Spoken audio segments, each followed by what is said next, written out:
good evening, viewers of TDN TV, and if you're watching us live on our Facebook stream, welcome to this week's episode of This Week in Interview with your host and guide, Anthony Drago. It's always a pleasure being with you on a Wednesday night. I always say it is the highlight of my week. And so I want to thank you for making the time to be with us. My regular listeners, you know I don't take your time for granted.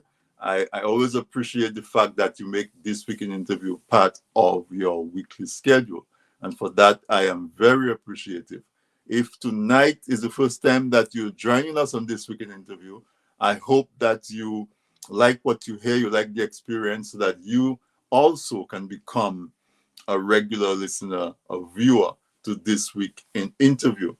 As usual, I would like you to invite somebody to watch with you, share the live. The information that we share on This Week in Interview is of such a critical nature that the more people that we can get to tune in, is the better it would be. We want to start a movement, and the more people we have, is the more successful our movement is going to be.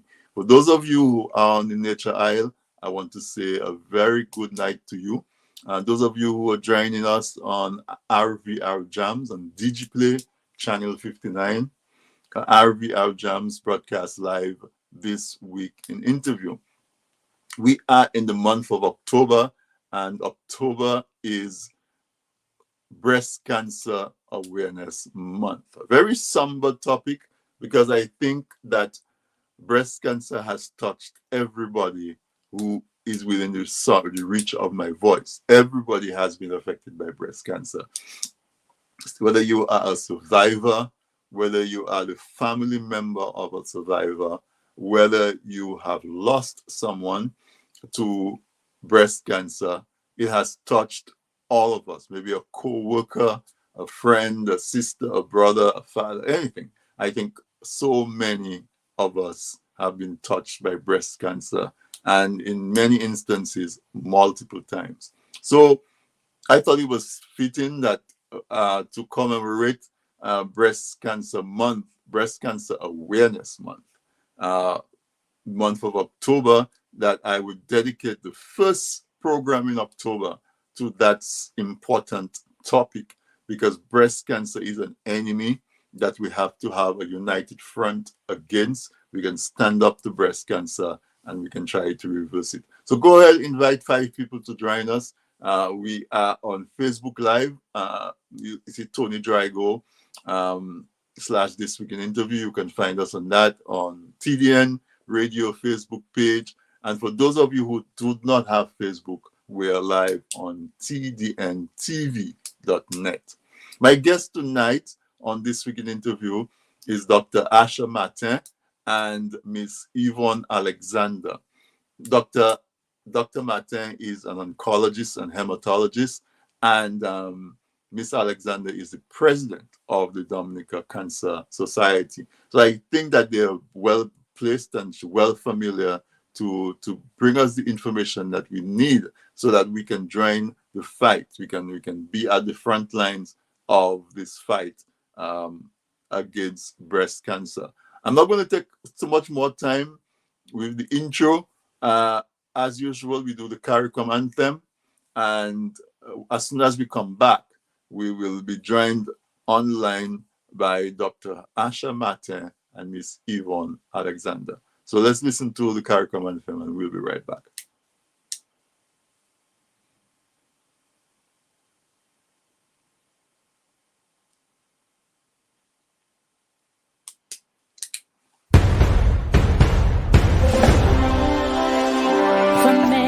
Distant lands, our forefathers came, some seeking adventure, some bound in chains. Through battles waged and fought, through victory and pain, by test of their courage, our freedom was gained.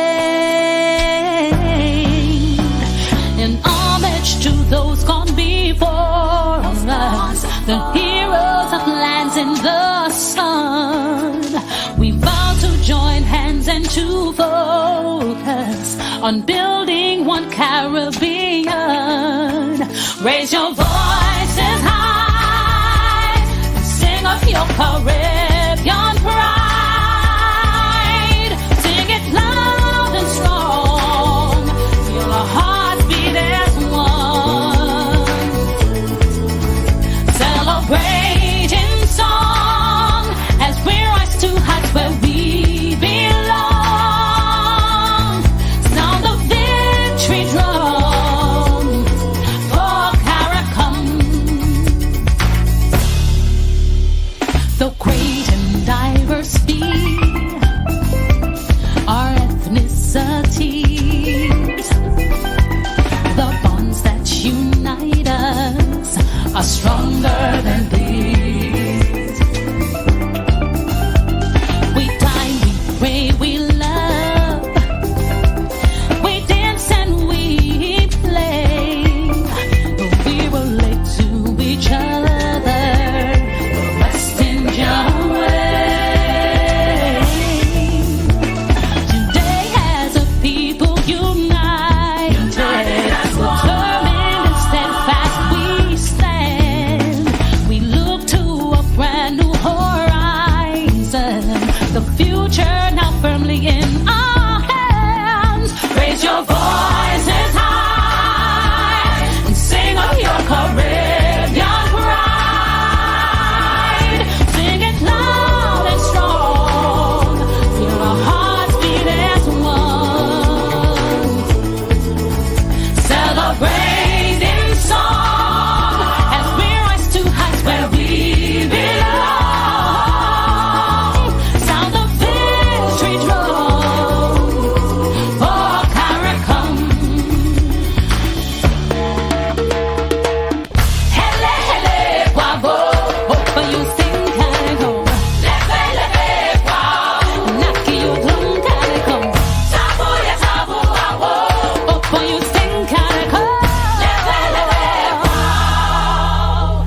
Raise your voices high and sing of your Caribbean pride. Sing it loud and strong. Feel our hearts beat as one.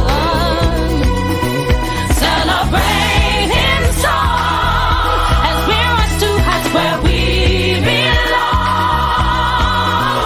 Sound the victory drum for Caracom. Hele, hele, bravo. Hope you sing Caracom. Leve, leve, wow. Hele, hele. Tabu ya tabu, awo. Naki you drum Caracom. Leve, leve, wow.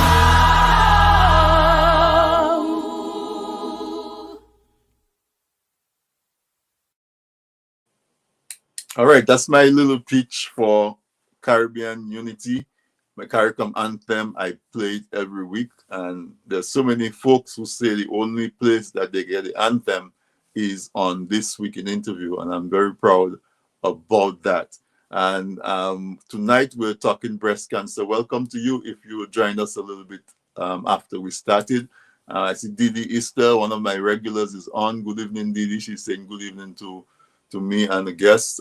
Thank you so much for always being on. We're talking breast cancer, and as we said, breast cancer has touched everybody in one way or the other. Breast cancer has had an impact on everybody. Some people directly because you are a survivor. I have quite a few folks who, friends, good friends, family, who have survived breast cancer, or as they like to say, they are in remission. And there's a few of them intimately associated with them, giving them rides to their chemo or their treatment afterwards, and so on. So it's something that I have seen up close. And of course, when it affects one person, that one person has family and they're part of a community. And so it affects us on every level. When we hear that diagnosis, cancer, that C word, it causes everybody to tremble.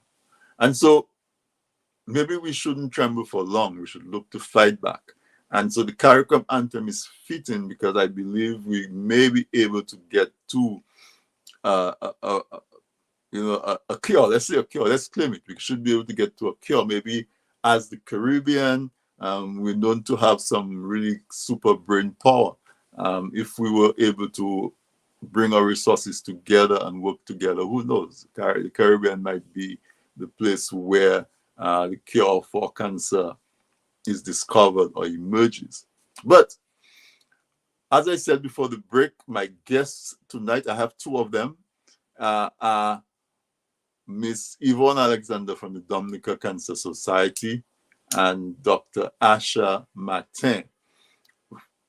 Dr. Asha is an oncologist and a hematologist. And so I want to say welcome, ladies. It's a pleasure to have you on the program. I'm very honored because I know both of you are very busy ladies. Dr. Asha being a practicing medical doctor, and Yvonne being Miss Alexander being the president of the Cancer Society. Normally a hectic role, but even now in the month of October, being Breast Cancer Awareness Month, um, I know it must be hectic. So I'm really appreciative of you joining us. I see your daughter, Kiloma, is on. She's saying, Mommy. And then she says, Drago. Colleagues, we worked at Dowasco. We worked at Dowasco together. Hi, Kiloma. It's been a long time. Hope everything is good. Yeah, so yes, I wanted to start the conversation with Dr. Martin. I want you to take a little bit of time and explain to me and the audience what is cancer. How does cancer develop in the body? How does it spread? Why is it so deadly? Why is it that we can take a spaceship to the moon or to wherever in space and bring it back and land it on a dime, but we're not able to wrap our minds, our hands around this cancer thing. And so explain to us, doctor, from your position of expertise, what is cancer? Is your mic muted? Is it? Can you hear Yeah. me now? Yes, I Okay, can. great. Okay. First of all, let me just say hello to Hi. to you, Mr. Drago, and to Miss Mm-hmm. Yvonne. Hi, Miss Yvonne. It's been a little while. And to your listeners. And thank you for inviting me and allowing me to be here to speak on a topic that is obviously near and dear to my heart, and I hope that I will be able to shed some light and give some knowledge to our listening public out there. So thank you again for having me. It's a So pleasure. to answer the question that you asked, Mm-hmm. I Yeah. mean Mm-hmm. it's a very vast question, and the simple definition of cancer is that it is an umbrella term that is used to denote a very large group of diseases that are characterized by very specific things. Even though they are very diverse and unique, they all have certain common characteristics. And the common characteristics is that you have the abnormal growth of cells, the uncontrolled abnormal growth of cells, and the propensity and the possibility of spread. All cancers are characterized by that: an uncontrolled abnormal growth of abnormal cells and a high risk of being able to spread, and the characteristic of being able to spread. In a nutshell, that's what cancer is. But having said that, this is a highly simplified definition, but it really highlights the important characteristics of all cancers, whether they're solid tumors like breast cancers or blood-borne cancers like leukemia. Okay. So that's a definition Mhm. that says, okay, cancer is the abnormal growth of abnormal cells that has the ability to multiply and And spread spread. itself Mm. in the body.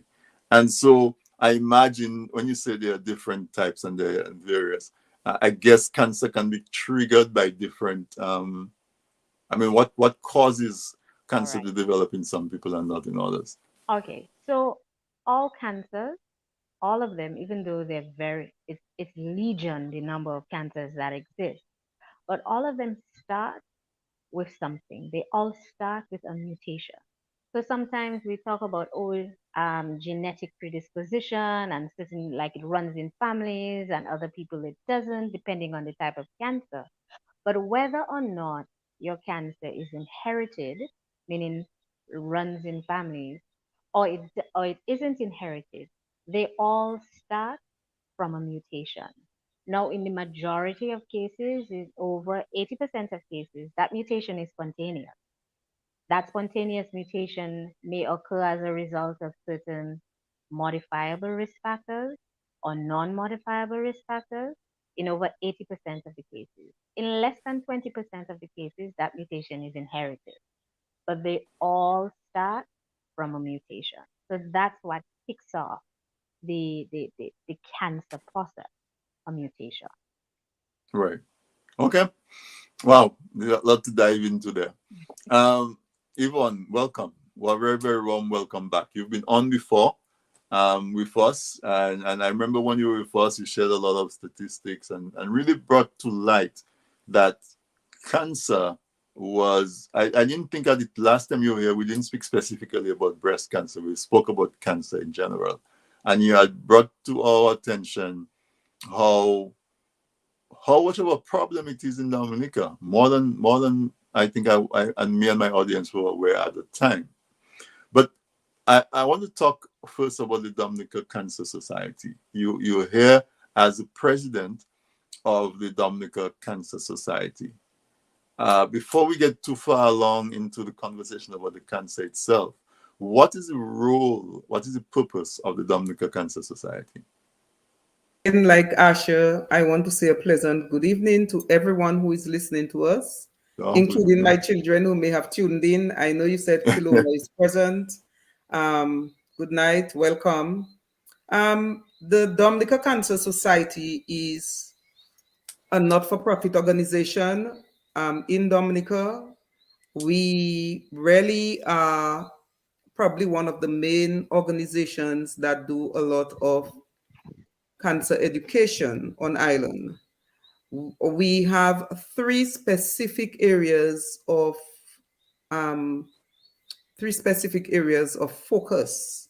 And Mhm. specific area of focus number one is we mobilize financial resources. And why is this a specific area of focus? Because we have discovered that there are many individuals in Dominica who are affected by cancer, diagnosed with cancer. And one of the main issues, that's why the focus of closing the care gap, is that they do not have the financial means to pay for treatment. They do not have health insurance or the financial means to pay for treatment. So, hence, area of focus number one, due to our existence, we are in a position to assist these individuals to meet the cost of treatment. We are not able to pay for all their treatment, but we meet them somewhere, we start them off. We can assist them by paying for the surgery, for them to begin chemotherapy and the like. We area of focus number two is we educate and advocate. If you do not hear our voices speaking about cancer and informing the public about the serious nature of cancer and about being screened, you hardly hear anyone else. And so we have the lead role in educating and advocating. We also provide psychosocial support. I think you started your introduction by indicating how scary a cancer diagnosis can be, how people are even afraid of just the mere word cancer. And so some individuals who are diagnosed may not be very sure how to receive the diagnosis, how to treat to the diagnosis. They become very emotionally traumatized. And so this is part of the role that we provide psychosocial support to not only the individuals who is affected, sometimes the family and the extended family, that we can have someone accompany them, that we can sit with them and assist them in understanding what are the options available to them. Because sometimes they receive the diagnosis and they are really told nothing more by the medical practitioner. They may just be, the results may just be shared with them of probably a diagnostic test, and they are left on their own. So so they come to the Dominica Cancer Society. So these are among the main areas of focus that we have, and everything else that we do stem from that. So the annual Walk for Cancer is awareness raising, educational, fundraising, all in fitting with our areas of focus. The radio programs that we do is to educate, educate, educate, encourage screening. So you hear us talking about early intervention saves lives over and over and Yeah. over again, like a broken record. It needs to be said because we want people to truly understand that early intervention saves lives, and if they are to have a fighting chance of surviving cancer, it has to be diagnosed early. They have to be receive timely treatment, and then they can survive. Right. I'm going to stay with you a little bit because we're talking about the Dominican Cancer Society. You said one of your main functions is to provide financial support. Yes. How, where does that funding come from to the Dominican Cancer Society so that you can have it available to people who are affected by cancer? Right. So much our administrative cost of operating our office is met through a $30,000 subvention from the government, but that only pays for the rent, the utilities, and the like. Admin cost of operating the office. That's all. That $30,000. So the rest of the money that we use to assist individuals to meet the cost of treatment comes from everybody else who supports the work that the Dominica Cancer Society does. Our corporate partners and sponsors of whatever it is we do, the work, individuals who come in and make a donation. Like during the walk, we had donation buckets, and there were people just putting, whether it's their little $5 or their little $10 into it. We have something called a cancer care fund. It is at the National Bank of Dominica. That's where we bank. That fund is available, and we do such things like fundraising activities, like raffles, you know, per breakfast, fundraising per breakfast. That's what we do to try to raise funds. We really depend very largely on the generosity of the corporate citizens in Dominica and individuals who contribute to that cancer care fund. That's where the money comes from. We beg for Yeah, it. I watched a good part of your cancer walk this Yes, weekend. It seemed like it was so successful. Congratulations on achieving that. yes. Listeners, we understand there is an account at the National Bank. So if I'm in New York, if I want to make a contribution to the Dominica Cancer Society, how do I go about doing that? Is there a way to put money into that? How is Well, that? yes, you can find out from your own local bank. We do have a Mo banking account, so I know that More you banking can, account. yes. Okay. And for those who inquire, we usually send them the information, like whether your bank may require things like the SWIFT code and all of that. We send it to Right. individuals. We prefer to send it to individuals personally than just publish it. At the moment, we are discussing with an individual who is more tech savvy than we at the Dominica Cancer Society, um, the whole question of some sort of online donation platform, so to speak. We are Okay. actually having a web page built. We hope that that can be part of it. But in the meantime, you have a lot of cash apps and all of that. And we're trying to discuss what would be the most suitable for an organization, a not-for-profit organization like the Dominica Cancer Society. So this is currently in discussion, but currently you can go to your bank.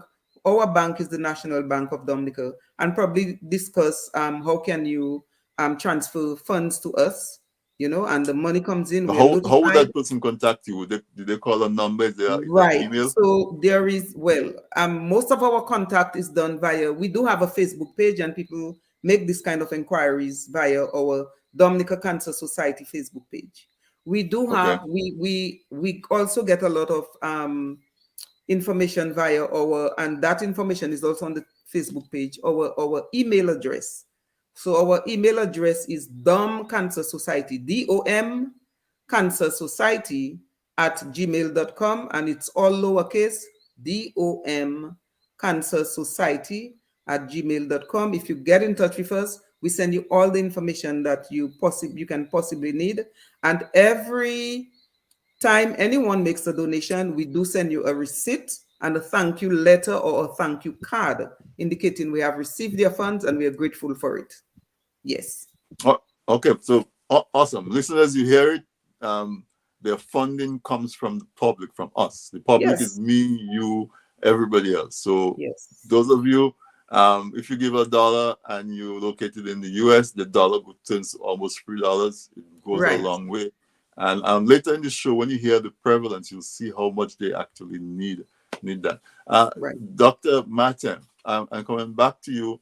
The Okay. theme for this year, World Cancer Day was the 4th of February, 2022, and the the theme was closing the care gap. Mhm. The theme for this month of um, October, Cancer Awareness Month, is rising. So Mhm. when we were talking before, and Yvonne said that she wanted the Cancer Society has decided to keep on the theme closing the care gap. So it's like you rise to the challenge of closing the care gap. Mm. And since you are a doctor, an oncologist, and so therefore I imagine a large part of your work, Dr. Martin, is providing care for people who are being diagnosed or people who are being treated for cancer. Can you just spend a little bit of time and let's talk about the type of care that is provided to somebody who has been diagnosed or somebody who is sick with a cancer? Okay. Well, I mean, just sticking with the theme, the closing the Hmm. care gap, I think for us to even talk about that, we have to then kind of elucidate exactly what we mean by care, right? Right. Because sometimes when people hear about care, they automatically go to what they actually think is active treatment. So active treatment falls kind of in the middle of the care spectrum. Care really, especially when we're talking about cancer, really starts from screening, starts from the preventative measures, and goes all the way through past encompasses active therapy and also survivorship care, palliative care.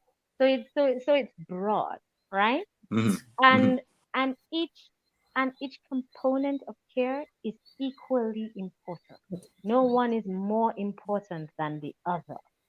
Um, in low income countries such as ours, the focus is often on active treatment because the care that we are able to offer in terms of screening slash prevention is oftentimes deficient, for want of a better phrase, just to kind of put it plainly. So when we're talking about closing the care gap, we're trying to get us in the low income countries to the levels of where quote unquote the high income countries are. And just to kind of highlight the chasm that separates us. When you talk about 5-year overall survival from breast cancer, and I'm using breast cancer as an example. In high income first world countries, you have a 5-year survival rate as high as 90%, right? And then in lower income countries, we're talking about under 40%. So and what they have found when they have looked at the data as to why there is such a chasm, it really starts with this. Where that has some of the biggest impact is actually in their screening care. Right. How much, in terms of they have invested in terms of making it available to a vast cohort of the population in terms of screening. Um, Again, Yvonne will say, and she will continue to say it, and I will continue to support her when she says early detection saves lives, right? And that is true. Early detection does save lives because your outcome of your breast cancer, and we're going to use breast cancer Yes, as Right. because our you're talking about breast example cancer. throughout the Yes. night, For Yes. sure. right?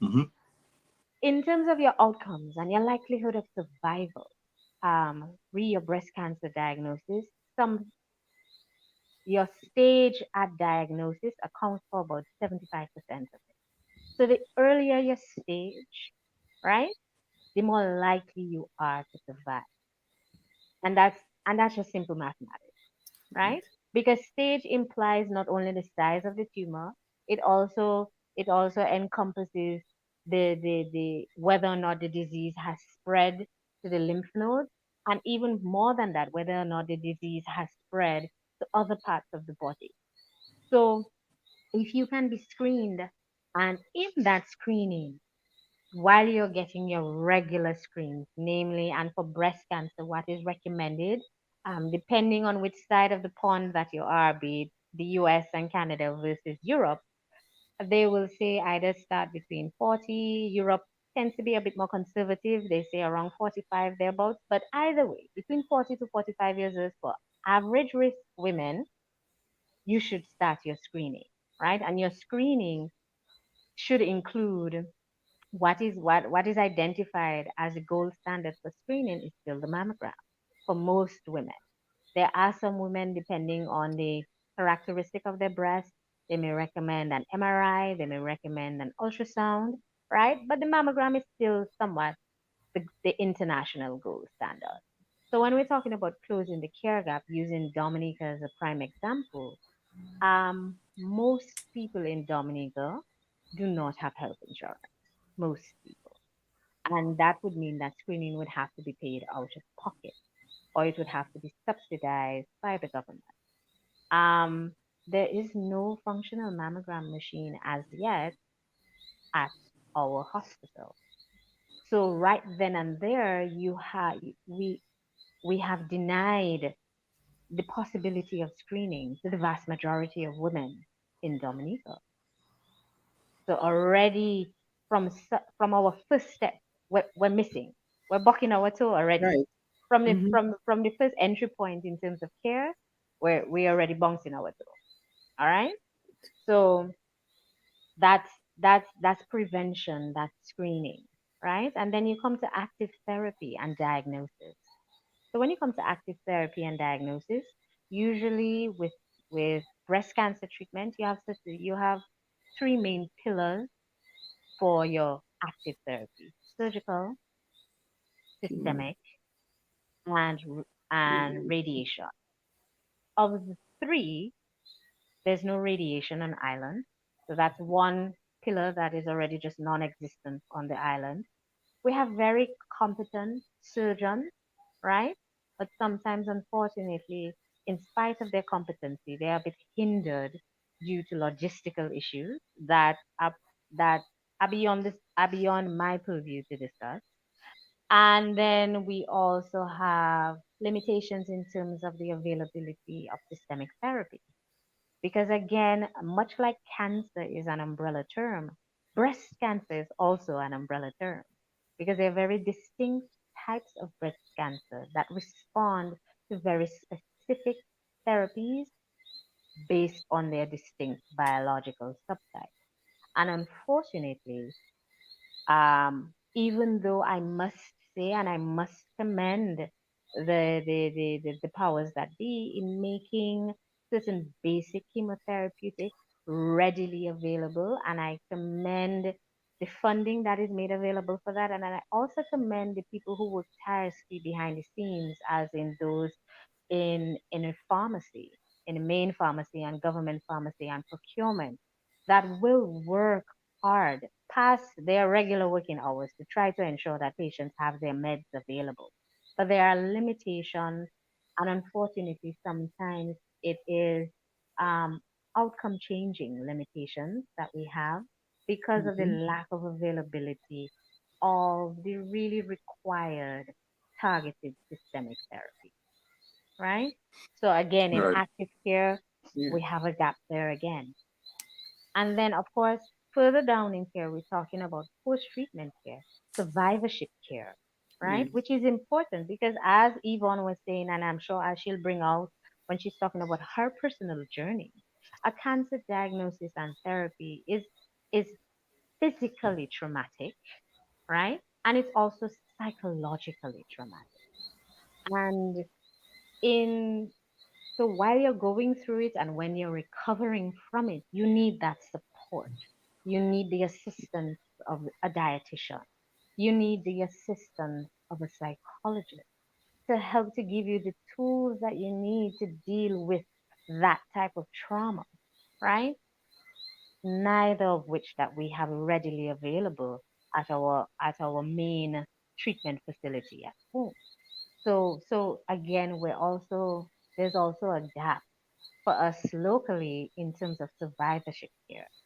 And then going even further down the line, for those of us who don't have favorable outcomes, who may have been advanced from their, as a lot of them are, may have been way too advanced at the time of diagnosis, and a likelihood of cure is essentially non-existent. They require palliative care, which includes not only the physical, the psychological, but also an additional component in terms of their pain management. Sometimes they need end of life care, hospice care, because they're unable to care for themselves and they may not have that social support that is required. And again, we find that we do fall regrettably short in that department as well because we have no official palliative anything really. Yeah. So there are many points in the care, how do you say, journey of Spectrum. cancer, the care spectrum. Yeah, I like that word. The care spectrum, the care spectrum of cancer that significant. I mean, we're not even talking about gaps here. We're talking about values here. We're talking about canyons Yeah. exist. Yeah. But having said all that, I don't necessarily think that it is a hopeless situation because even though it may seem insurmountable, all it really takes is intent, genuine intent, adequate funding, right? And investment not only in things but in people. Because you need your human resource because it's going to be the people that carry it through to make it sustainable. And I think we have the potential in us as Dominicans, as West Indians, as Caribbean people, um, to do better for ourselves, to do better for our people. So I do think it's achievable, but we have to get serious about it and stop playing lip service. And Wow. that's You've it. laid down in front of us a good assessment of the challenge Mhm. that we face, the work that is before us to do. I'm going to take a quick break, Mhm. Yeah. get a some from the sponsors, and when we come back, we're going to explore that a little bit more, maybe unpack some of Yes. what you said. Let our folks really understand what we're facing, and maybe in there we can identify some areas that is within our powers to address. What can we do as individuals? So we'll be right back, listeners, talking to our guest, Dr. Asha Martin and Miss Yvonne Alexander, on the start of October being Breast Cancer Awareness Month. Stay tuned. Presented by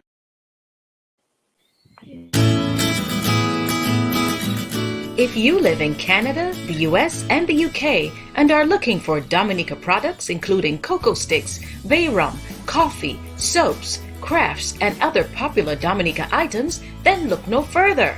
You can now shop on BuyDominicaOnline.com, a secure, easy-to-navigate website selling a wide variety of Dominica-made and Dominica-inspired products. When you shop on BuyDominicaOnline.com, you are helping to grow Dominica's economy. Go to BuyDominicaOnline.com and enjoy home away from home.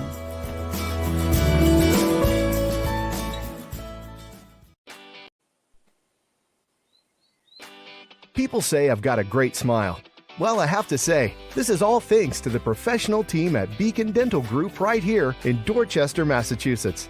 I've got world-class dental care. Beacon Dental Group has expert and caring staff dedicated to providing the most advanced and satisfactory treatment in all aspects of oral health. Their services are designed to meet your needs and give you a perfect smile, too. General checkups, cosmetic surgery, Gemini laser service, and advanced procedures, all in a state-of-the-art facility. Call or visit Beacon Dental Group today, 1026 Blue Hill Avenue, Dorchester, Massachusetts, or call 617-282-2146 for a smile that lights the world. Hey yo, this is your boy Wenty. What's up, it's your girl Tasha P. Boy Colton TN. Boy Shelly, straight out of Signal. I'm Hamina George. Press Abia Yisrael. This is Cornell Phillip. This is Samantha Moon. This is King Hunter. This is Selena. It's your boy GK. This is Sadiq from Connect 767. Constant Maggie Peters. And I'm inviting you to dissect program. Dissect. On Dissect. Where we're going to be dissecting the music. Dissecting Signal. I will be on Dissect. Dissecting the album controversy. At 7 p.m. Eastern Standard Time on Island Therapy. TDN TV and Island Therapy. Facebook and YouTube. Saturday night at 7 p.m. Check out Dissect on Island Therapy live. Come on, let's dissect the thing, man. Every Saturday at 7 p.m. on tdntv.net or Island Therapy Facebook or YouTube page. You do not want to miss this. Shop them. Dissect. See you there. Peace.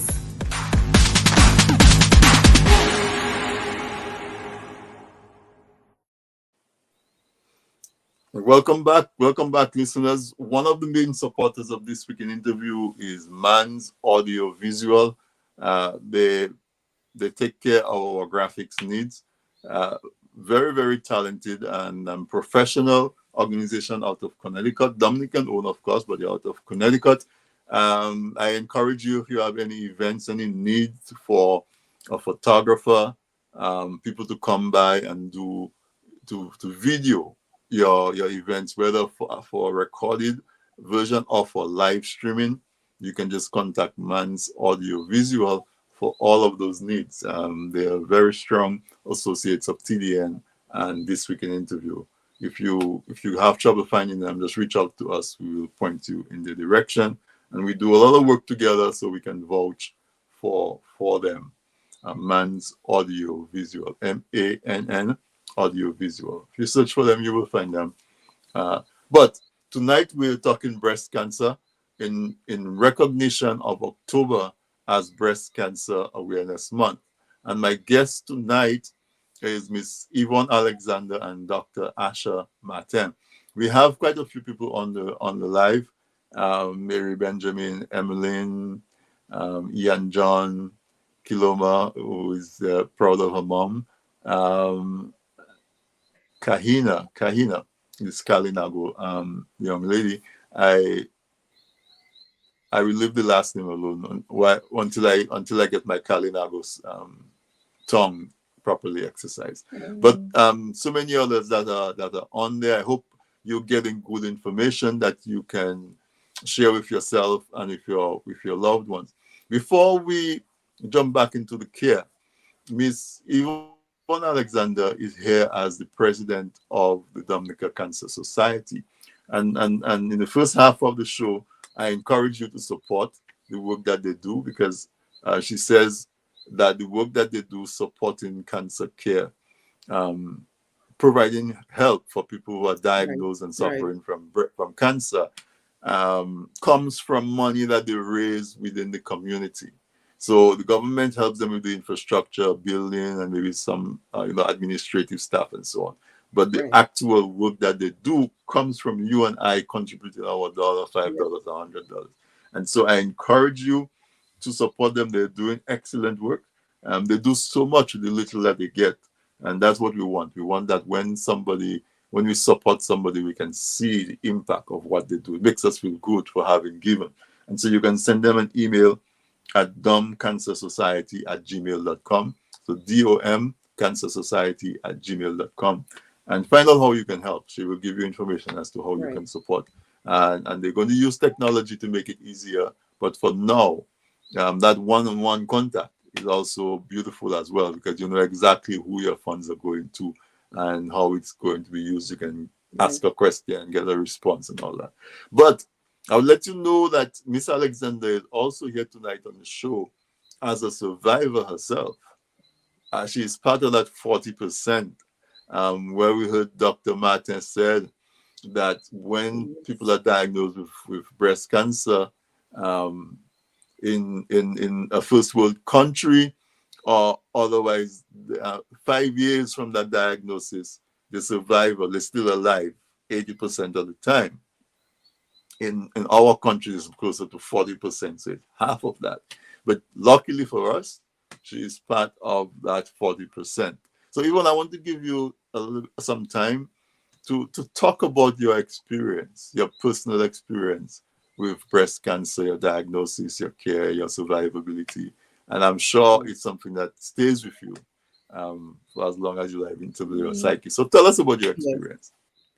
And again, relating my experience back to all of the information provided by Dr. Mate regarding care and what care entails, my experience is a typical example of how sometimes what is or is not available can fail an individual.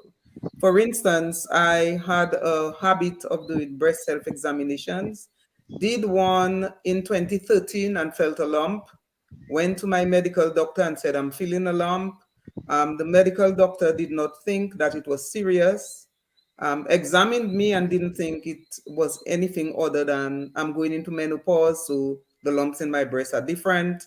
I was in the process of taking up a job in Barbados. I had a complete physical. I moved to Barbados in that same early 2013. Stayed in Barbados for year number one in 2014. Around the same time, I'm still feeling the lump. I present myself to the Barbados Cancer Society, who does screening. Told them that I felt a lump the previous year. I am still feeling it, so I'm back here. I'm here to get screened. I was screened, the usual screening, mammogram and ultrasound, and the lump was not showing up on the mammogram or ultrasound. And they told me, well, it could not be anything because it's not on the mammogram or ultrasound. So I left and I went home. And the lump was still there in 2015. And I went back because I was still in Barbados. I went back to the Barbados Cancer Society to get screened. So the first screening in 2013 was in Dominica. I had a mammogram done and everything. It did not show up on the mammogram. The doctor examined me, didn't think it was anything of significance. 2014 Barbados, 2015 Barbados.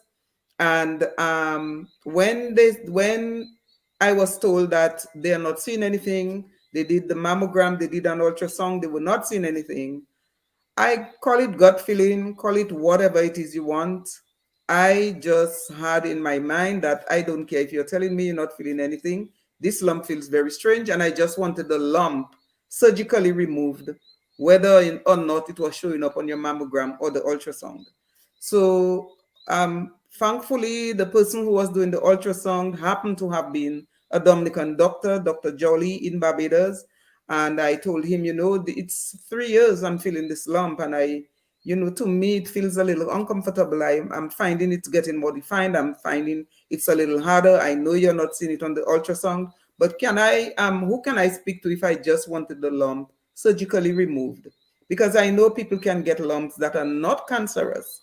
So I'm thinking it's a non-cancerous lump, but it feels a little uncomfortable and I would like it. I was in no pain or anything, just feeling this little thing hardening every now and then, because you feel it. I'm bathing and it's there.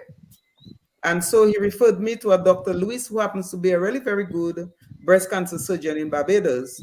And Dr. Luis came right away into the room because he was at the Barbados Cancer Society. Barbados Cancer Society is not like Dominica Cancer Society. It's like, it's operated like a business. They do the screening and everything there. So Dr. Luis came right away, examined me, and decided that he wanted to do a biopsy right away. So he did the biopsy. I left. I went overseas doing the work that I was doing. I was called like around a week or two later and told that the results were ready. I told them I was out of Barbados. They told me to come to them when I returned, give them a date I would return. I went to them. And then here I was again talking about the care gap and the psychosocial support. And I was just being told by the doctor when I was not expecting it, because I mean, 3 years, you'll tell me it's nothing, that from the time he said he's so sorry, because he happened to have been one of the individuals who examined me the year before. And then he began to, from the time he started, I'm so sorry, I began to shiver.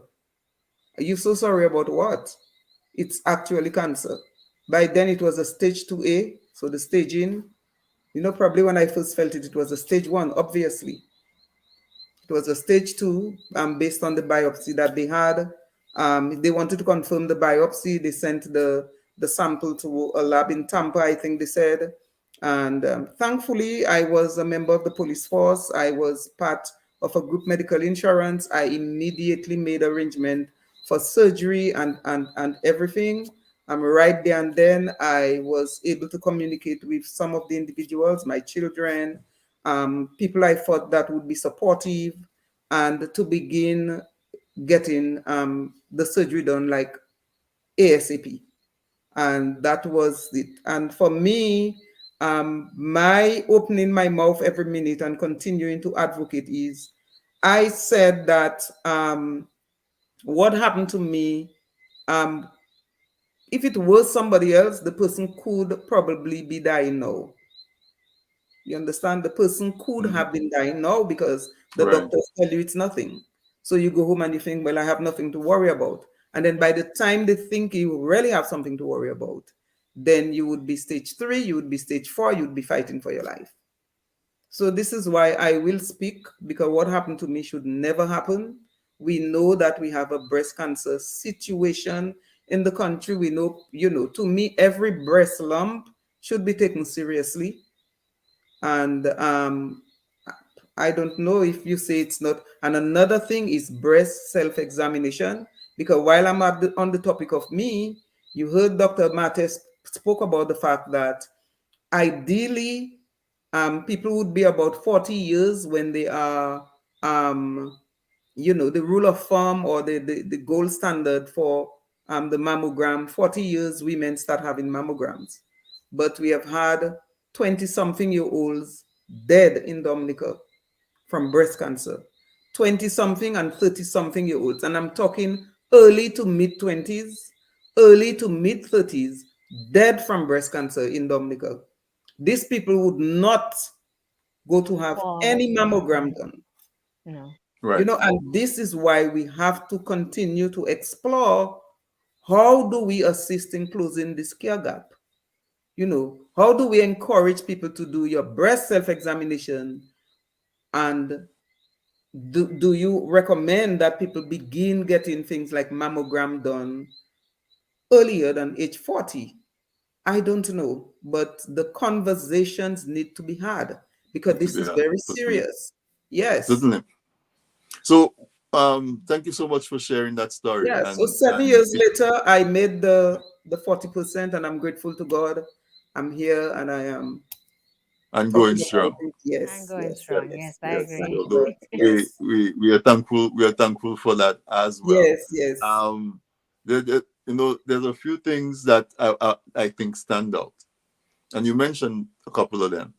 Self-examination, and so even though the recommendation is to start mammograms at 40 or 45 or whatever, I mean, as a woman, your breast is with you 24 Right. hours a day, 7 days a week. Every time you go to bed, every time you take a shower, you have your breast. So I think it should be encouraged that women simply examine their breasts every time, Right. so that whenever there is a change, you know what is different.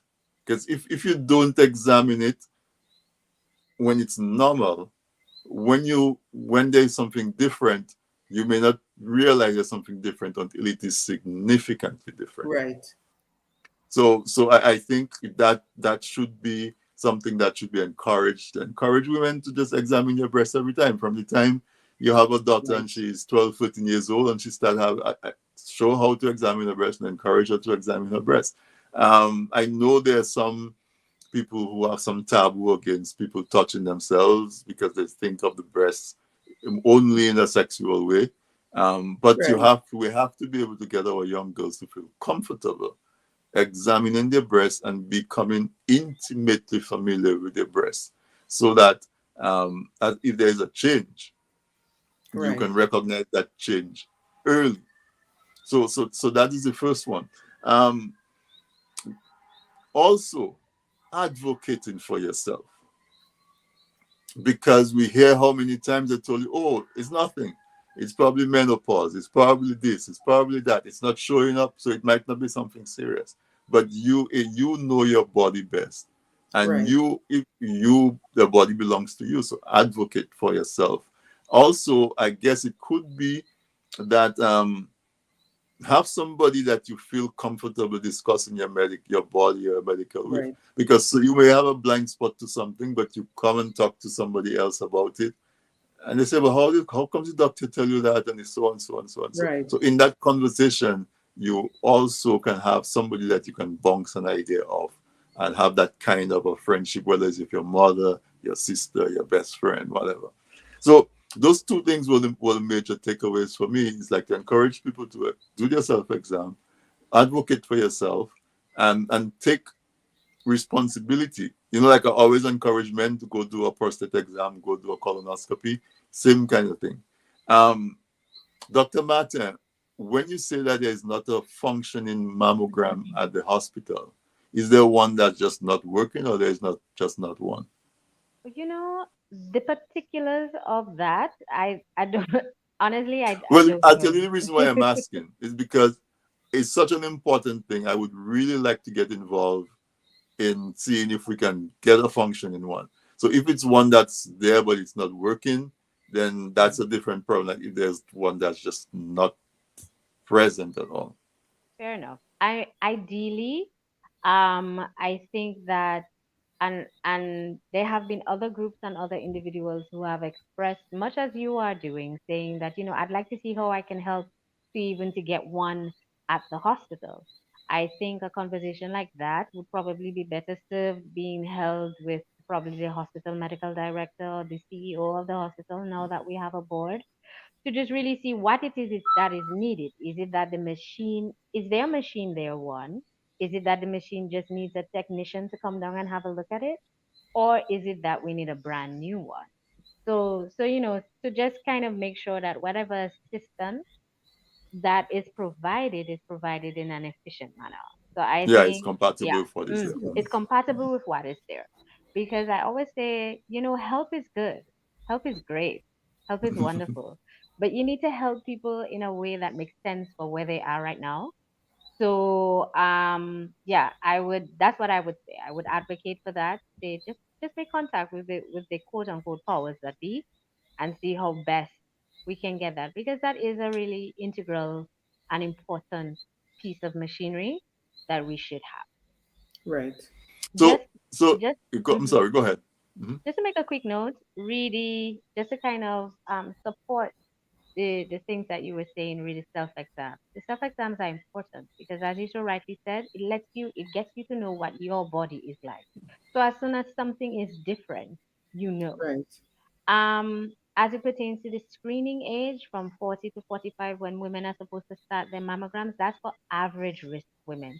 Women who have absolutely no family history, who have no personal history of having any abnormalities in their breasts from prior, and have no strong family history of breast cancers, ovarian cancers, fallopian cancers, those sorts of things Okay. that send red flags to they being at an increased risk of suffering from cancer. In addition to the education and advocacy of the patient and by the patient, I also think that sometimes we as medical professionals need to be humble and realize that we don't know everything. And if a patient is coming to you with a genuine concern, that maybe we Hmm. should take it seriously and not think that we know it all and know best. Um, I have had patients come to me much like Yvonne did, saying that, I went to the doctor and the doctor was like, no, it's not anything to worry about. Yes, they examined me. Yes, they may or may not have felt something, but because I was so young, they said, oh, it's nothing to worry about. Until until it progressed and became something serious, and by which time it was too late. So I think something that I always say is that no one is too young for cancer. My youngest cancer patient was days old. I've treated a baby with cancer, a newborn baby with cancer. So there's no such thing as too young. And yes, breast cancer typically is a disease of the postmenopausal woman. Over 70% of women who develop breast cancer will be postmenopausal. But what about that 35%? Right. Right. Right? Those are premenopausal, and those are the women that tend to have very aggressive disease. And Right. those are the ones that we need to really, really take seriously. And because they're premenopausal, they would be less likely to be screening. Unlike Right. the postmenopausal woman, who, because she knows she's at risk, Right. will actively seek out help, right? So I think we as physicians, and I say we, the collective we, because it's a fraternity, we Yeah. as physicians need to continue to educate ourselves and to continue also to approach care from a place of humility and know that we don't always know everything and take Right. the patient's concerns seriously. That is such good advice, and I hope the women in here are listening, and the Yeah. men as well, because you have women in your lives. You have to make sure that you ask them. Yeah, yeah. When was the last time you Encourage, examined your breast? When have encourage, you had your encourage your mammogram? partners. Ensure that they're getting checked. Ask them. But Exactly. You know, but Dr. Martin, men as well. We yes, do have a few we do have a few incidents men. of breast cancer in men in Hmm. Dominica. Yes, one to two Right. So if a percent man of is feeling all his breast breast and he cancer. feels a lump, Go and get Yes. it checked. he should go check it. Go Go check and it. Yeah. get it checked. That is such an Yeah, important yeah, aspect. yeah. So we're talking about closing the care gap. Okay. Hmm. We saw the outline by Dr. Martin of the gaps, if you want to call them gaps. She called them chasms, she called them valleys. But the challenge is there. Hmm. Um, Even from Dominica Cancer Society's perspective, just spend a few minutes. I know we're over the time. If you guys Yes. have the Yes. time, we can indulge and go over this. That's because we cannot stop right now. Right. Um, just go over what is it that you are seeing in terms of cancer, breast cancer in Dominica. Um, how are you guys approaching um, providing care, assisting in the care, assisting, Right. and where are the major areas that we have to work on? What are our major, more urgent challenges that if we could solve those one, two, three, we could probably Yes. see an impact on the outcomes. All right. So number one is making screening much more readily available. because Available. um because remember, part of the care is the preventive care, Right. making screening much more readily available, be it at and it can start with, because we won't have a mammogram machine across in every health district or anything, so but you can have sessions at health clinics where nurses are showing women how to do proper breast self-examinations and encouraging it, because people do come. I have found, and Dr. Mate can probably speak to that, that the fact that there are what appears to me to be rising incidence of cancer and breast cancer in Dominica based on the individuals who come to the Dominica Cancer Society, that I'm finding that there should be a little more encouragement by medical professionals. Like, I come to you and I may come to tell you that I'm feeling a headache, or, my shoulder keeps hurting me. Right. And to me, you should be probably asking me, even if we are addressing the headache and the shoulder ache, Right. about the importance of having, breast self-examination done or your pap smear done or something like that. I And I'm, agree with I'm, you. I'm sensing that is part of what we would like to see happening. That because we are having a kind of like a serious concern, a serious issue with those with like non-communicable diseases generally, to me that every effort should be made to always address those issues from the So let standpoint. me just pause you 1 second there. Yes, What you're suggesting is that maybe every interaction that a person has with a medical professional, that there's some basic standard yes, things that they should yes, bring up in yes, Right. conversation. So yes. as a matter of fact, that's called there's a term for that really. It's called like opportunistic screening. So Right, Right. right, in settings where you don't have an established national cancer plan or even a national cancer screening program, what happens is that it then falls on the point of care physician to ask that question and to right, advocate for that because you're the one seeing the patient. So even if the patient comes for, you know, the buck their toe kind of thing, then you take right, that opportunity to ask, well, because you have the demographics of the patient. You're seeing a right, 55-year-old female. So you ask, well, have you ever had breast cancer screening? Do you do your breast exams? When was the last mammogram? Because that woman should have had mammograms already. And Hmm. you ask, you see a young woman, she has kids or whatever. So this is a woman that is, no matter her age, should have started her cervical cancer screening. So you ask her, well, when was your last pap smear? You understand? When last you did your pap smear? Kind of thing. Because the reality of the situation is that oftentimes the patients themselves do not know, Do right, right? not know. right, They do not know. And also, too, with the isms and schisms of life, everything else is more important, particularly when you're speaking about women. For the most right, part, everything else, everyone else is much more important, and you're so busy and you're not really taking real stock of what's happening with right, you, right? So all it really takes is someone just kind of pointing it out to you, and then you sit down and you say, "But wait, it's been a while for true. Yeah, it's true." All you need is sometimes that's all it takes, just somebody pointing right, it out. So that's how it's opportunistic screening. It's not ideal, but it is something, and I think probably again more of us in the healthcare fraternity should probably be doing that, just taking that opportunity to advocate for those sorts of things, so to get the patient Certainly, doing that. and at the very least, it raises the awareness. It It does. raise the raises awareness. the Yes, consciousness yes, of people Hmm. that I yes, should be paying yes, attention to that. Certainly. Agreed. right. Agreed. So there I'm is sorry that. for interrupting you, Yes, Yvonne, but I thought that yes, was important to I flesh know out. it was. Yes, Yeah. and thank you so much for coming in on that too, Dr. Mate. And then there are concerns about diagnostic testings, Mm. and appointment for diagnosis. So number one, the screening is not readily available. So you have to go to a private caregiver. And then you go there, and it may be is a diagnostic test now because the doctor, you are concerned about something, and it's a diagnosis. It's not just like your routine, just because you want to get screened. It's a diagnostic test because there is some level of suspicion.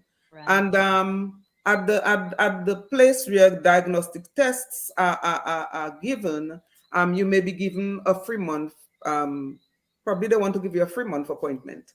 There are no appointments available until next week, next year, January or February next year. That's where I can fit you in.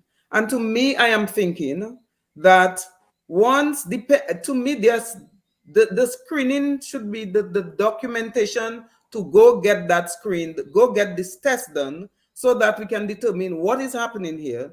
Should be done in such a way, again, probably by the medical professionals, so that the diagnostics people are in no doubt that, hey, we may possibly have something urgent here that we need to take care of.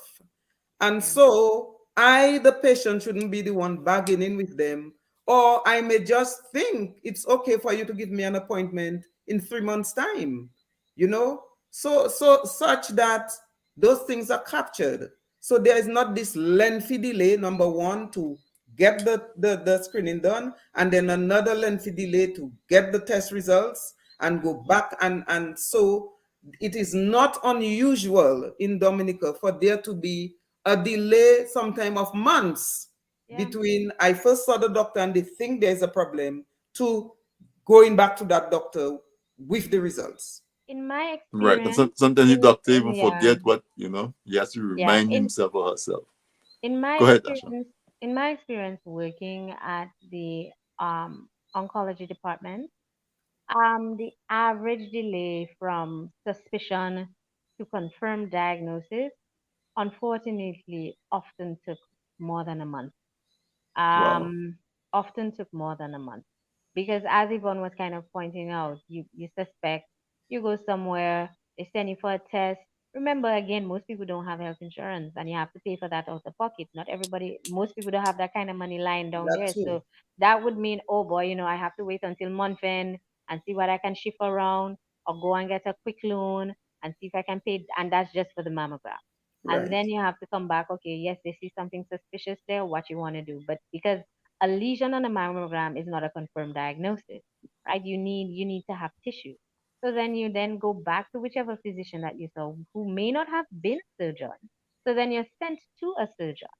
So you either have to wait for an appointment available at the government facility or go privately. Again, that's money out of pocket. You may then have to negotiate and juggle again to see how you're going to get that money if you want to be seen quicker. You go to that private physician, but if you're going to see a surgeon, if you're going to see someone privately, the diagnostic test is going to have to be paid for privately, right? So you can either pay money upfront and get it done at a private facility and get it done quickly, or go back to the government facility and join the regular line. Even though I will say, and I will speak on behalf of my colleagues, that if communication is held, and that's where communication is key between healthcare professionals. Because oftentimes a patient has come back with a mammogram, and I say, okay, no, no, no, that's not enough. Send them to the surgical clinic. They get this long date, 3 months, 4 months to the surgical clinic. I call and I say, hey, I have this patient. I think this is what, and I really need it. And they will say, okay, fine. Because all physicians, we triage. We have to, not everything carries the same weight, right? right, And if it's a suspicion of a malignancy, that carries immensely more weight than something that can be dealt with electively, right, right? So communication is held, they will say, okay, fine. And all of a sudden, the process is sped up, but it requires communication between healthcare professionals in order for those steps to be taken. And that's not a favor that they're doing for me, oh, because they know matter. No, it's standard practice, right? That's right, how it's done, whether you're in New York or whether you're in Rosa Dominica, right? And again, when that diagnostic surgery is taken now, then we then have to wait until we get the results from the the results. pathologist. And then unfortunately, at times, like recent times, we have had long periods of time when there just isn't a pathologist. So the samples are taken and they're sitting there waiting for a diagnosis that no one can give. All right. So again, you then have to say, well, if you have your own personal funds, you can ask for your sample and get them sent abroad. But again, that requires out of pocket funds that, as we know, most people just do not Do not have. have Yes, readily available. And all of this is the lead up to diagnosis, We haven't even talked about treatment yet. right, We right, haven't even talked about staging, imaging yet, like if they need a CT scan, and we haven't even had that discussion as yet. So it can take them anywhere from a month to 3 months just to get to the point of I being able to say to them, okay, this is what you have. And then comes the Wow. next step where I have to tell them, well, this is what we're going to need to be able to determine what your stage is and what exact type of cancer that you have. And then we start the whole process again. So, I mean, best case scenario, if your funds are readily available and you can get access to things quickly, it can take you, it shouldn't, in an ideal world, you can get everything within a week. Wow. Worst case scenario, I've seen it take as long as, I mean, Yvonne, I'm not exaggerating here. Dr. Mata, I'm I'm, smiling because I I'm got not everything done within a week because there was health insurance, there was funds exactly, readily available, so I started exactly. paying for stuff, and then I got refunded. So I Exactly, got everything. exactly. But And you were in and a position to start the ball rolling. right, I right, mean, right, be in your current position as the president of the Cancer Society, you know that patients are coming to you guys asking for assistance just for the screening process, right, not even for treatment. And we right. haven't even gotten to treatment. So To worst treatment case yet. scenario, it takes months before we can even get to the Yeah. point where we're starting systemic therapy. By which time, a woman may have gone from being stage 1 and readily curable to being stage 4 and incurable. That is And what and time. this is That is part what of time does. why closing the care gap will remain our area of focus probably for the next year to come. I'm not sure what the theme is going to be next year because there is so much. Yeah, and like Dr. Mate said, there are people at home here who are trying, They're but there is so trying. much to be They're done still, earnestly trying. It's including not. I'm wondering whether a policy would assist. Right, I mean, right, to address it at the A policy policy so level. that Yeah. all healthcare practitioners, professionals are familiar with what are the steps to take, what to do, because it's sometimes you really get a sense that and people come to us because they're not sure where to go to next. yeah. Mm-hmm. I mean, I think. Clients come to Mm, us because they do not know what to do next, and we sit Right. explaining to them, have they asked you this? Have they asked you that? Have you done this? Have you done that? Okay, well, this is what we call doctors. We call Dr. Mate. all the I'm time. not satisfied with something going on with somebody receiving radiation. We facilitate patients to get to Guyana for radiation because it's not Mhm, available locally. So the Dominica Cancer Society does that. We mhm. make Right. the arrangement, the connection with the Cancer Institute of Guyana. Something is going wrong in Guyana. I'll call Dr. Mate. Look, that. You know, she may call and try to clarify and confirm, you know, because So that we facilitate, the patients are in touch with us. So I think we play a really very important role in the scheme of things.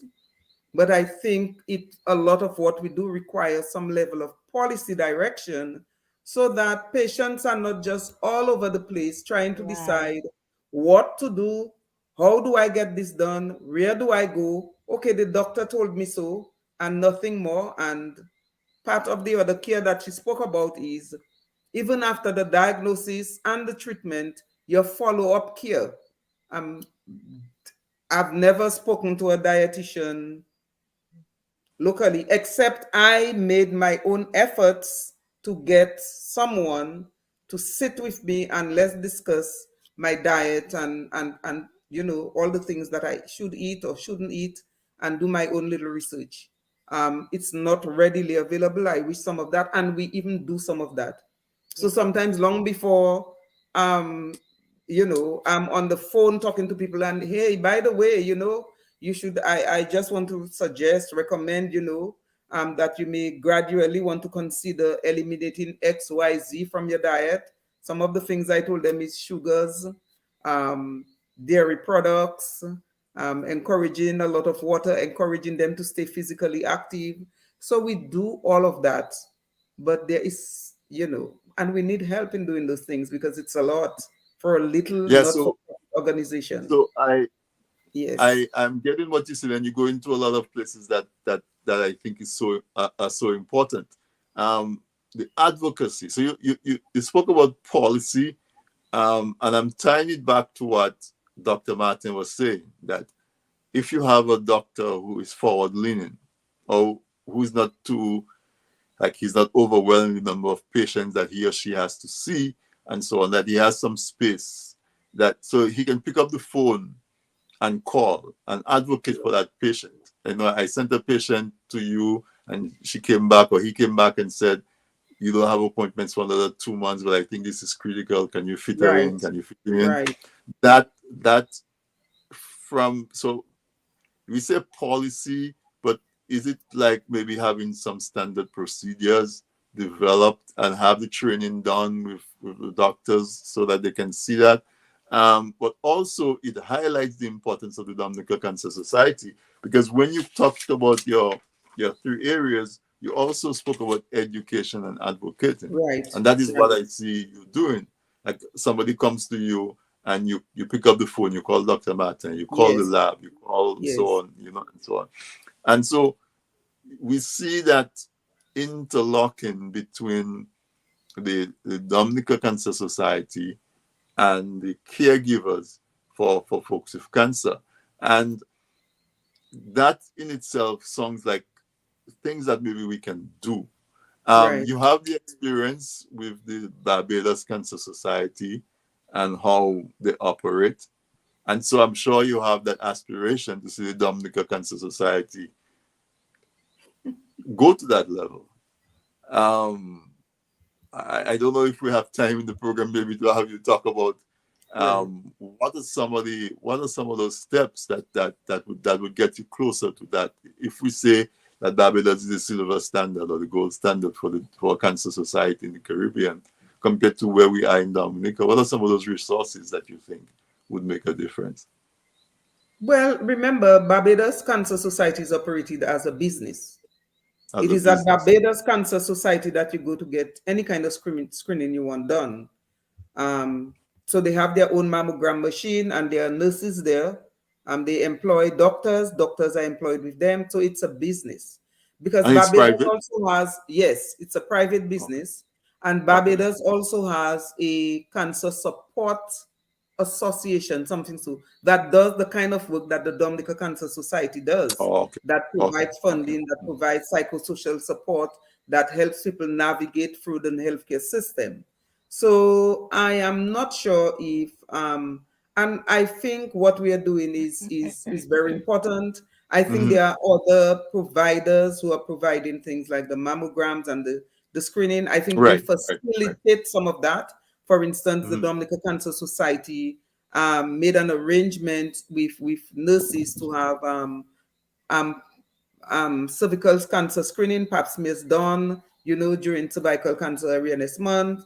We've made arrangements to have breast self-examination demonstrations and all of that done during the course of this month. We're making arrangements to have educational programs during the course of the month, and other activities here and there.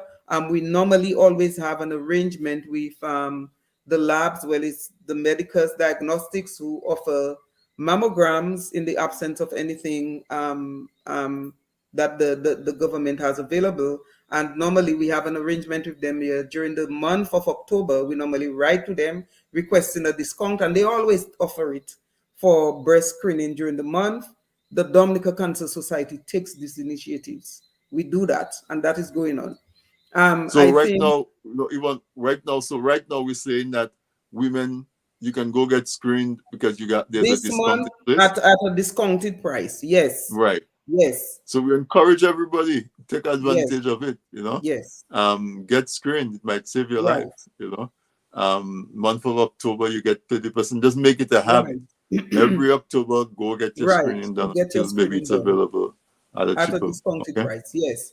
At a So discounted price. I'm not sure if what we require is an organization like the Barbados Cancer Right, Society. but you explained that, We yeah. ideally would like to offer more screening where we are able to, but operating like a business is going to take a different business model Right, than the right. not-for-profit model that we are now operating under. No, so certainly So that's not what I yes, intended to ask. There's yes, not, we don't want to turn you from what you are providing good right, service right. So into I into a think private yes, institution yes, at all, yes. at all. But somebody's asking, ask Yvonne, what would be needed in terms of assistance to have a policy document developed?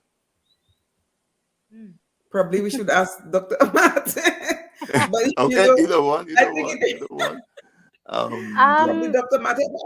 Yes, go ahead, Dr. Mate. At least standard operating procedures for certain things. Do you Yes. agree? Let me take it a step back. As someone who has worked in Dominica as an oncologist, do you agree that there are gaps in the policies that currently exist? That if those gaps were closed, it would improve I don't the think there are quality of care policies. and the outcomes. Well, Well, first of all, let's just start by the fact I don't think there exists a national policy I as it don't think there relates are policies. Oh wow. specifically to cancer care. I could be wrong. It may be that we do have some sort of policy that was I am included not aware. as part of some development plan that spoke specifically under heading re cancer care and cancer management. But so maybe there does exist a document that just needs to be revisited and updated, but I personally am unaware of same. So I think the first thing that would have to be done would be to find out whether such a document exists and look at that when it was made and see if it can be updated. If it is totally unviable for the time in which we find ourselves, if it does exist, then I think a new one needs to be done. But and then with the development of a policy, then you'd have to have the involvement of stakeholders. I mean, of Yes. course, patient advocacy, as for the Cancer Society, would be important. Um, Yes. Physician, and not just clinician, but also surgical, also um, radiological, right? And also as it pertains to the management, also pharmaceutical, and as it pertains to the management. Right. So yes, do I think that a policy needs to exist? I wholeheartedly do. Because it's only if there are certain standards that are set that we can then go out and advocate and then go Right. out and say and insist that these things be adhered to. I mean, Missy Vaughn is a past policewoman. I mean, you cannot enforce a law if it doesn't exist. You don't So exist, right? Right. That's right. right. Right. So yes. So of course that is what we need, and I think that is a good starting point. I want to mention before I go any further that there are other advocacy groups in the diaspora. I know that there. I don't know, Mr. Drago, if you're aware of it, but I know that there's this Dominica Health and Education Initiative that Yes. exists. Connecticut, I think. Yeah. Right, right. That Mhm. exists, and I had been in contact and communication with them a couple years back. I mean, since the Yeah. whole COVID thing, everything just kind of fell off, and now that I'm no longer home, I must say that we have not had contact. But they also too, as they being a group of mainly healthcare professionals living abroad, they were very enthusiastic and interested in seeing how they could um help, even if it's something as grinding as developing policy or even helping in terms of patient care and all sorts of things. So I think we have the human resource that we need. We have Dominicans all over Right. the globe. All over the We have world. Yes. Dominicans that have been educated at at at at every echelon of education and have held every level of position throughout the globe. Right? We are proud and educated people. Right. So it's not like I see. I know that we have the human resource that we need, home and abroad, to to formulate a viable policy that reflects and is adaptable for our local situation. Because Right. what may work somewhere may not work at home, right? So Right. Right. it needs to be something that is indigenous and works and is done by us for us to give Right. it the best possible chance of success. Thank you for that. Yvonne, I'm sure you agree with all of what Dr. Martin just said. And the Certainly. idea about, identifying where those resource persons are. There Right. might be people who in positions who have put their hand on a healthcare policy that deals with Yeah. cancer right off the bat, and then Exactly. send it down to us that can be Right. modified and adjusted And Right. to we, suit we, us. we, we, we really don't have to reinvent the wheel because I No. Exactly. know that these things are available. Some Mhm. year, I recall not very long ago, I think at the level of either CARICOM or wherever, there was the development of a policy to do with um, um, H, but I think it was just to do with the human papilloma virus because they wanted to introduce this vaccine.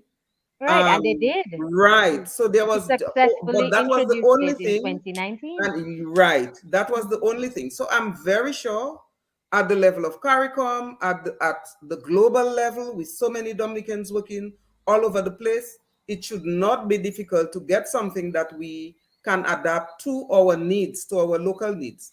But Dr. Mate, Yes, one Miss of the Yvonne. other concerns I have is the fact that we are utilizing international stats in Hmm. terms of Hmm. our cancer situation on island. So Mm-hmm. we are out there talking about 1 in 6 men will Mm-hmm. probably be diagnosed with prostate cancer. We're out there talking about 1 in 4 women may be diagnosed with breast cancer. And sometimes I'm of the view that for us locally or regionally, I'm not sure if we know for sure. And one of my other areas of advocacy is it is of concern to us in the Dominica Cancer Society that we have so many high incidents of late diagnosis and mortality within months, sometime or a year or two of diagnosis, and whether there should not be some research, some study to determine probably what exactly is going on. Um, and that too is another thing that I think that we can get the help with our wider human resource base in the diaspora to probably address. You mean in Yes, data yes, collection and Right. yes, analysis? yes, So, Miss Yvonne, what you are speaking of, you're preaching to the choir here. What you're talking about is a cancer registry. right, And a cancer registry would capture, ideally should capture all the local cases of cancer and break them down to the sum of their parts in a way that we can then gather data that we can use to drive policy. So take for instance using breast cancer as an example. So we can be able to see, because the cancer registry would have a lot of different pieces of information, so we'll be able to see, okay, say for instance, there seems to be a higher incidence of breast cancer in X village. Why is right, that? What's happening there? Should we go there? Should we carry out some investigation as to find out, is it something that's contaminating? Is it something that, that kind of thing? Or we may find out that our age, that whereas breast cancer globally is a postmenopausal woman thing, maybe we're seeing that our figures are skewed, that we're having a higher percentage of premenopausal women right, developing breast cancer. So that would mean our national screening policy would have to change to right, reflect what we are seeing. So maybe for us, we would have to start screening from 35 because we're right. seeing women developing breast cancer much younger. So data. Well, as an oncologist, everything that we do is driven by data. All our Right, data. trials, everything is data. Data is key, right? It's not a feeling. It's hard facts, and which cannot be Right, disputed. It's not alternative facts. It's hard facts, right? So yeah. So a cancer registry. I think that is one of the simplest and most impactful things right. that on a national level, not on the level of the Cancer Society, not at the Exactly. level of the Department of Oncology, but on a national level. So the statistics department of the government of the Commonwealth of Dominica would have to be involved in in in in in correlating that data in a way that then we can then use that data now to To drive develop policy. policy. Hmm. Right. I mean, so you hear things like you have teachers and healthcare people. If a child comes to them and they suspect abuse, that they are compelled to report it. Hmm. So I'm hearing something similar is needed for cancer. Well, That cancer is a reportable yeah. disease. It's reportable. So we're So saying yeah. that that is not something that's actively operating in Dominica right now. No, no, no, no. That's not what I'm saying. It's reported. Okay. So we can get like raw figures. Like Miss Yvonne, you know that we can get like raw figures The in raw terms of figures. number X of number of cancers. people. Yes. X, but Right. that's not what a cancer registry is. And a cancer registry delves further. It Yes. Hmm. picks it apart. It gives you the age, it gives you the sex, Right. it gives you the address. it gives you the Right. stage, it gives you the Right. subtype. It Right. delves in a lot deeper, It collects everything along the and line. it Okay. also follows this patient. So it gives Right. you, you can also then get mortality information. How many of these Right. women that were diagnosed and were treated actually Right. are alive in 5 years' time? So you get Right. mortality data. You also get morbidity data. How many of these women are now suffering from X as a result of whichever component of their Yes. therapy? So it gives you a lot, Recurrences right? and all of that. Recurrent, right? So it gives you a lot more data than um just the plain incident.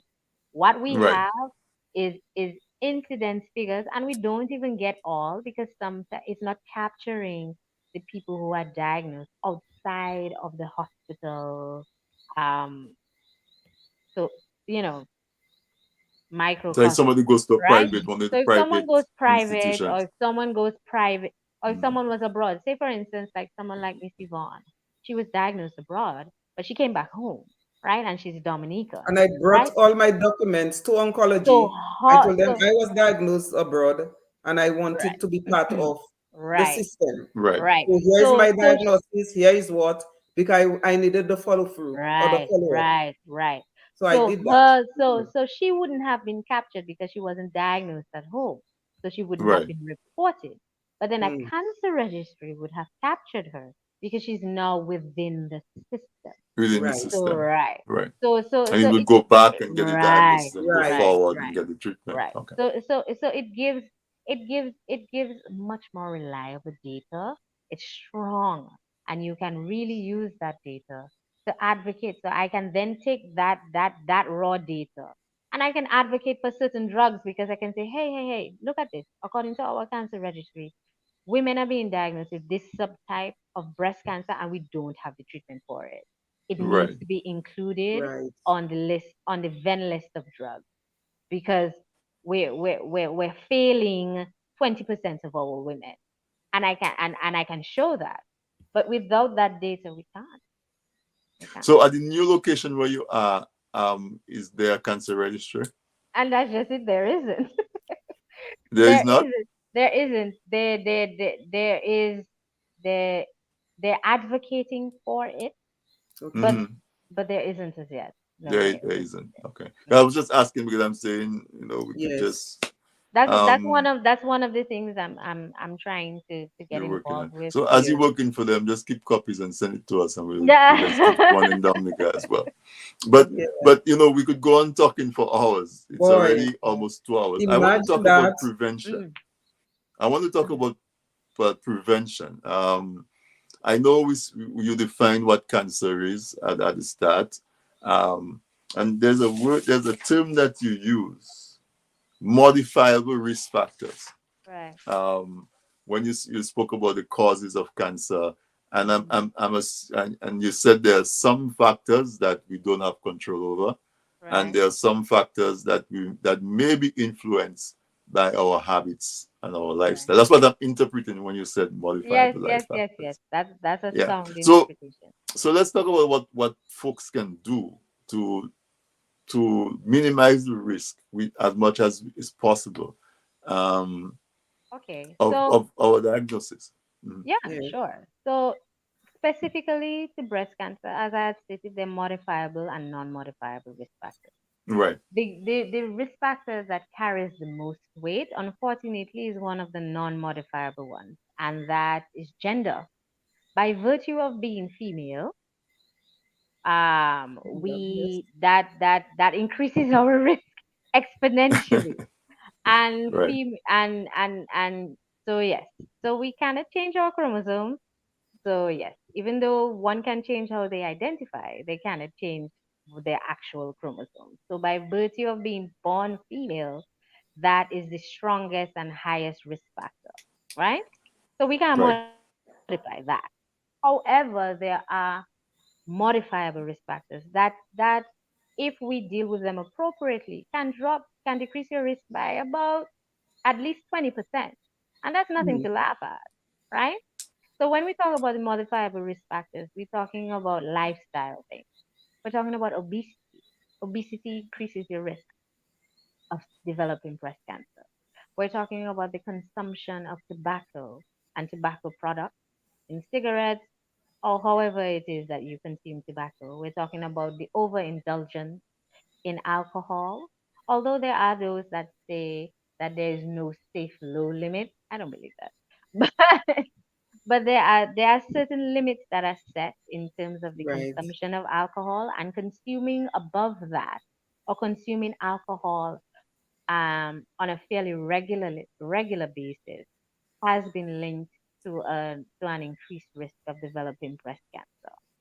Um, a sedentary lifestyle, right? So yes, obesity is one, but there are some people who would not be considered obese based on the parameters that we use to define obesity, but a sedentary lifestyle is also associated with an increased risk in breast cancer. And that's something I know so many of us sit and work at a desk for hours at a day and get absolutely no exercise in, Right. right? So yes, lack of exercise and a sedentary lifestyle increases your risk.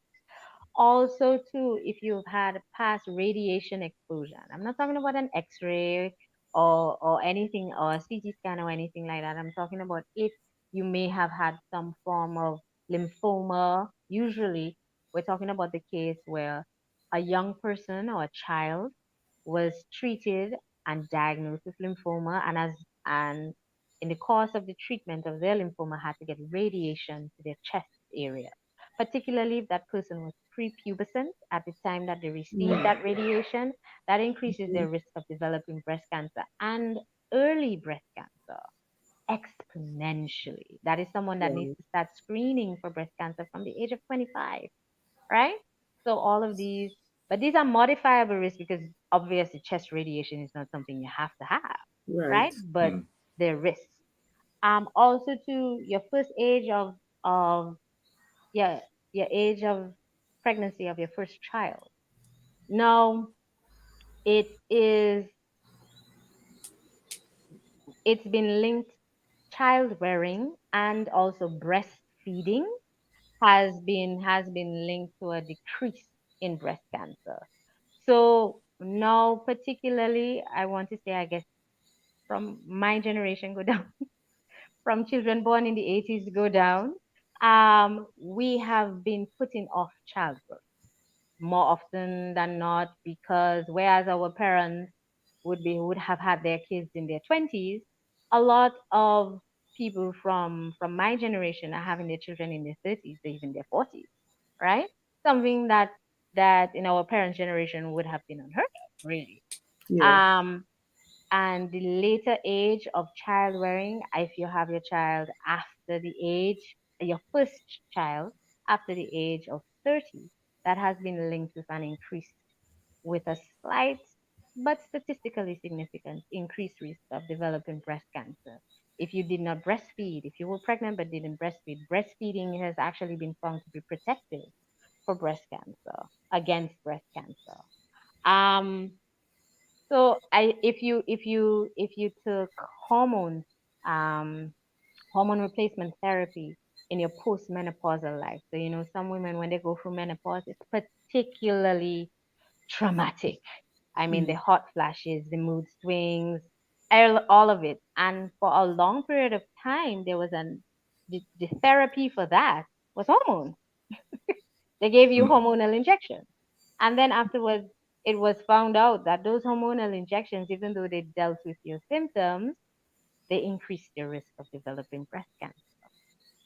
So those sorts of things are the modifiable risk, are the most common modifiable risk factors that are associated with breast Awesome. Even same thing, but uh, you have a personal story as well. But what kind of lifestyle changes? Both of you guys spoke about having a dietitian, having a psychologist, people to talk to. I guess we talk about stress levels. Yeah. What are Stress. some of those lifestyle changes that you from advocate that could help prevent a diagnosis in the first place and probably prevent a recurrence Right. of somebody who may be a survivor? Okay, well, and just speaking from my own personal experience, I did modify my diet a little bit.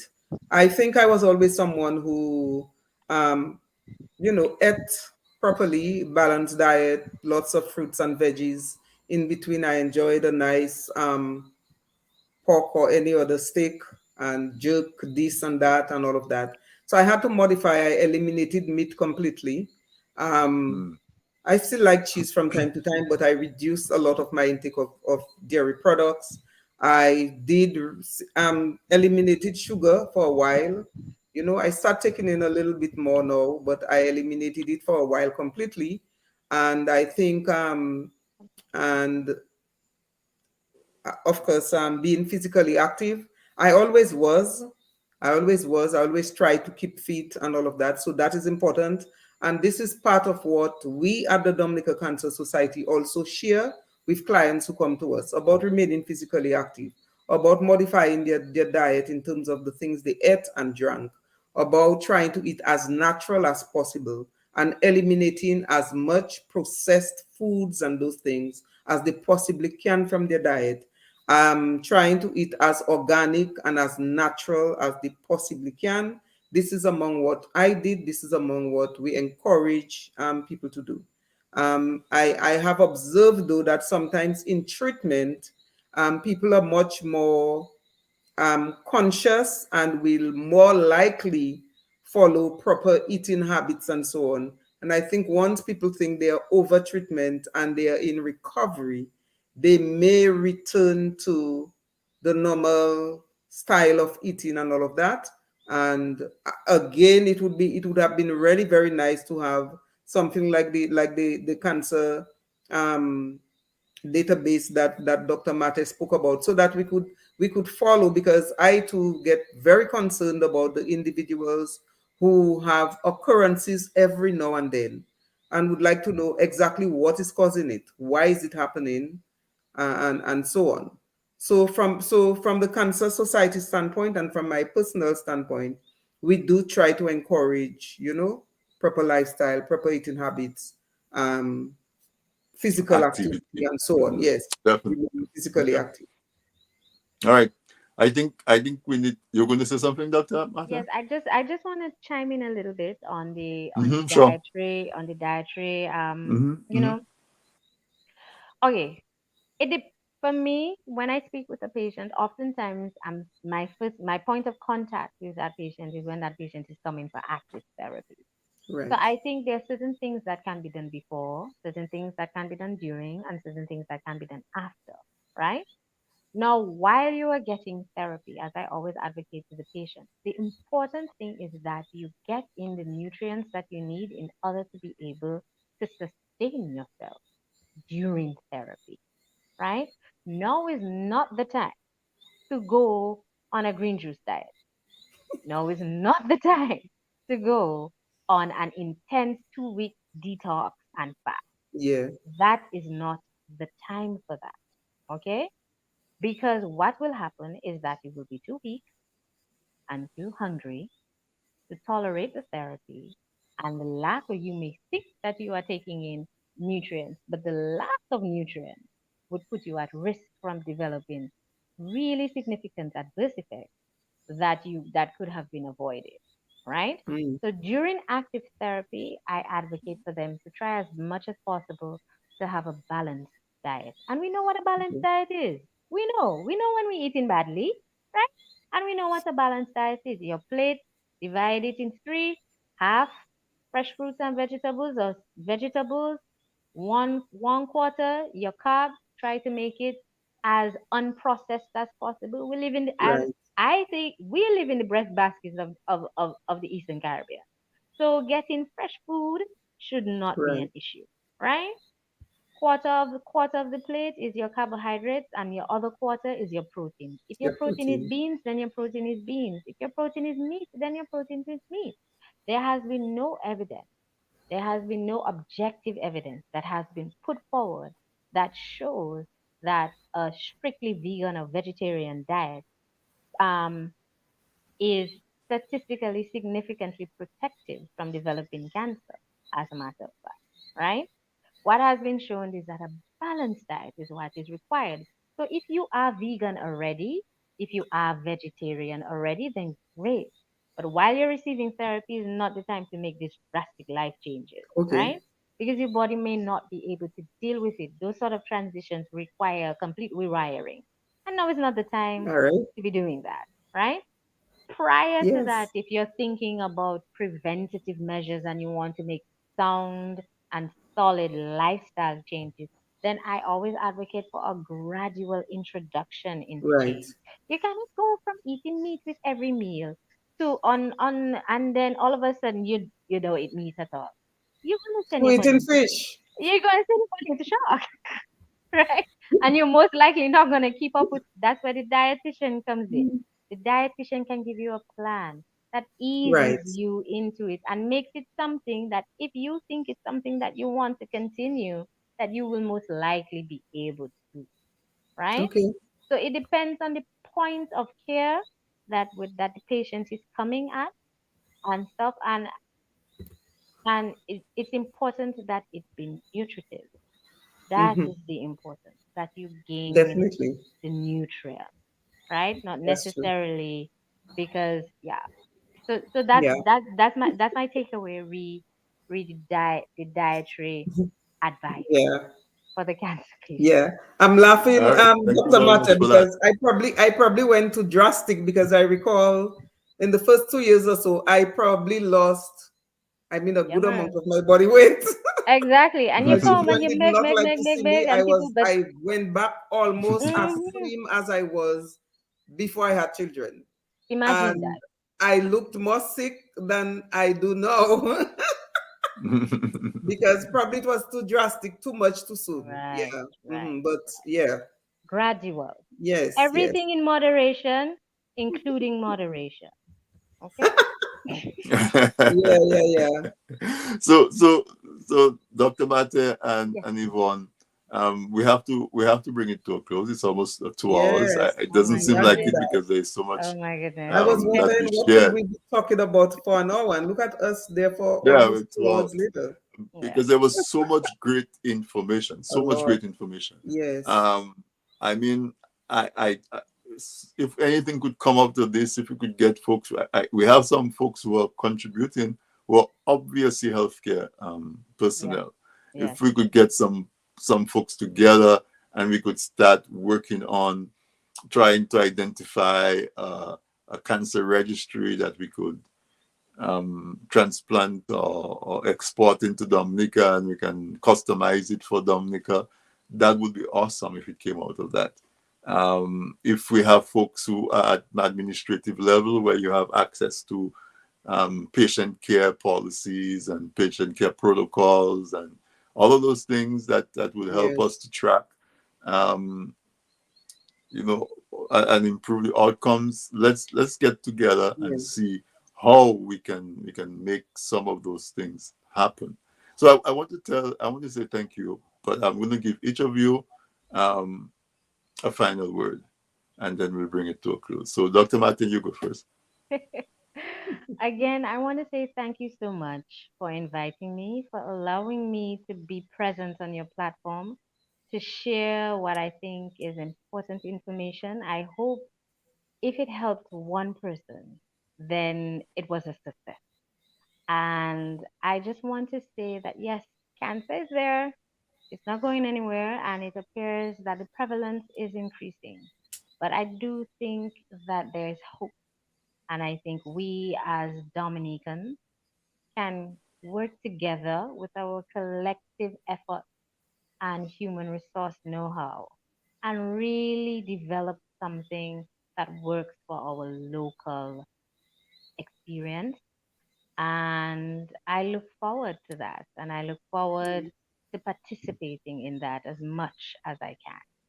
And again, thank you so much. Yes. Thank you so much, Dr. Martin, for your time. Yvonne, thank you. I mean, I see Yes. you all over the place, especially now that it's Breast Cancer Month. You have so much vitality and energy. Um, Again, we want to congratulate you on stretching those, you know, survivor years to be Amen. in the 20 years post and 40 years post, you know.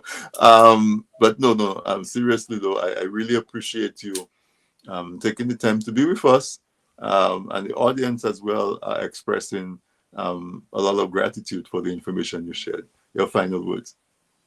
And I too want to really thank you for the opportunity to be part of this program.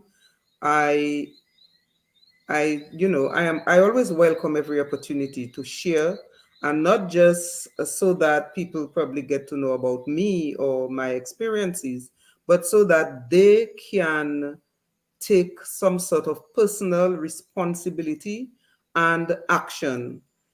So Dr. Mate spoke about collective responsibility, and I want to speak about taking personal responsibility for your health. You heard all of the information. Don't just listen and say this was an interesting program, but resolve to take action. Take action, do your breast self examinations, do your pap smears, ladies, men. Do not be afraid to at least start by having the PSA, and then you move on to having the rectal examination. And I'm mentioning these cancers because these are still the ones that have the highest prevalence rates in Dominica, and these are still the ones that have the highest mortality rates in Dominica.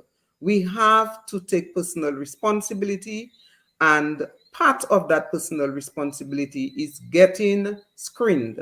If you're not of the age where you should be having a mammogram, at least do a breast self examination and get a pap smear done, ladies. We have to do that. Make that part of your annual whatever. The same way you celebrate your birthdays, the same way whatever you celebrate certain milestones. Please make having screening part of your lifestyle, and do whatever it is you can to be in the category of those who will not be diagnosed, because the diagnosis is still scary. And you heard our situation, particularly in Dominica, where there are gaps in care. And so you really want to avoid being in a situation where you're being diagnosed with cancer. So do whatever it is that it takes to keep you healthy. Thank you so very much again. And just want a special shout out to all members of the Dominica Cancer Society. Some of them will listen in, and some of those who will be listening probably after the program. Thank you again very much, and all the very best to you and the work that you're doing, because this is very, very important. Thank you God so bless. much, Yvonne. And Yes, I listened to your interview with Civic Vibes on Sunday, and one of the things that I heard you say was that you have volunteers who sit with um, patients who are going through care, yes, and they sit and give them encouragement and advocate yes, for them, and so yes, on. So I want to encourage folks. I want to say thank you to yes, them, first of all. I want to encourage folks to contact this Cancer Society and see how yes, you can volunteer your yes, time to assist in that. Are you, like, you can come back and talk for a couple, you can talk a couple minutes if you want to talk about that aspect of the function yes. of the Cancer Society. Yes, definitely. And Dr. Matea worked at Oncology, so should be familiar with what we refer to as our hospital support team. A few more individuals have volunteered, but initially it used to be like this main person being there every week. That patients are receiving chemotherapy. Chemotherapy is scary. Some patients are not familiar with it or what to expect. Some of them come there with preconceived notions based on what they were told by others. And so we have this team. The team now includes some cancer survivors. The team includes a retired nurse, that can sit with the patients and actually support them while they are receiving care on this particular day where they are receiving care. And They're receiving. yes, like you said, I would really like to appeal to, cancer patients, those who have recovered, those who are in recovery, to please volunteer their time to the Cancer Society. We also need individuals who have a little background in counseling. Sometimes patients need, it used to be available at the hospital, but probably not so much now. I think since COVID, people were reassigned. So we do have to do a little bit of emotional, psychological support for patients. We do have patients that go through grief when, some of our members do lose the battle and succumb to cancer-related illnesses, and sometimes it throws the entire group into mourning. So we need like people who can provide a little bit of grief counseling, and generally the Dominica Cancer Society can do with as many extra hands as we possibly can get.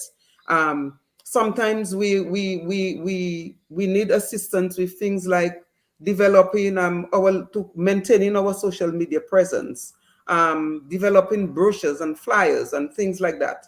We need, if you even tech savvy and can assist us with things like that, we would welcome it. Any little help that you think you can give, even if you don't have the money, but you have any kind of talent or skill that you think we can make use of, please, we would welcome your support and your assistance. And again, thank you for the few extra minutes to speak about some of certainly. what we do and And the one support other that we thing is that Yvonne, is that I heard you mention that every year Dominica loses more than 100 patients to cancer, and you brought it to reality where you were saying that average is more than 2 people a week die from cancer in Dominica. Yes. In 2020, it was something like almost 140 something people. Wow, that's To almost cancer 3 related. people a week. Yes. Yeah. I think in 2020 it was something like we had 144 people succumb to cancer in Dominica in 2020. We had 143 people succumb to cancer in Dominica in 2021. That's a lot. That's a lot. That's For me, almost it's a 3 people lot for every a week. small country, a natural country, the nature isle. You meet 144 people succumb to cancer-related illnesses, and I think sometimes we're not even really aware of that. So it's going up. It was 90 something, then 117. Now we're in the 140s. Just deaths from cancer. It's a lot. That's deaths. Yeah. Yes. And so the reason I wanted to keep it at the end is because I like to think that when we give people information, we want them to take action. And so we understand the gravity of the situation. 3 people a week dying from cancer in Dominica on average. It's a lot. That is a lot. And so, listeners, I encourage you to take some action. The email for the Dominica Cancer Society is domcancersociety.com, domcancersociety@gmail.com. Yes. domcancersociety@gmail.com. Email them. We have a Facebook page, and we receive the messages on Facebook as well. On Facebook so you as can well. like and follow the page, and yes, and send us a message on the page, and we respond. Yes, certainly. So the last thing I want to do is to express solidarity and I guess condolences to everybody who have lost someone through breast cancer. I'm sure every time you hear that discussion, it brings that memory back to you. And so we wish you comfort, and we wish you, hopefully you have very good memories of that person that helped you through that.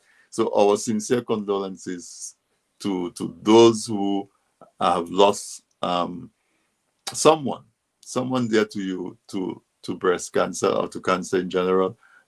We express solidarity and support to those who are battling through it, and encourage you to do what you need to do, and to come out successful on the other side as a survivor.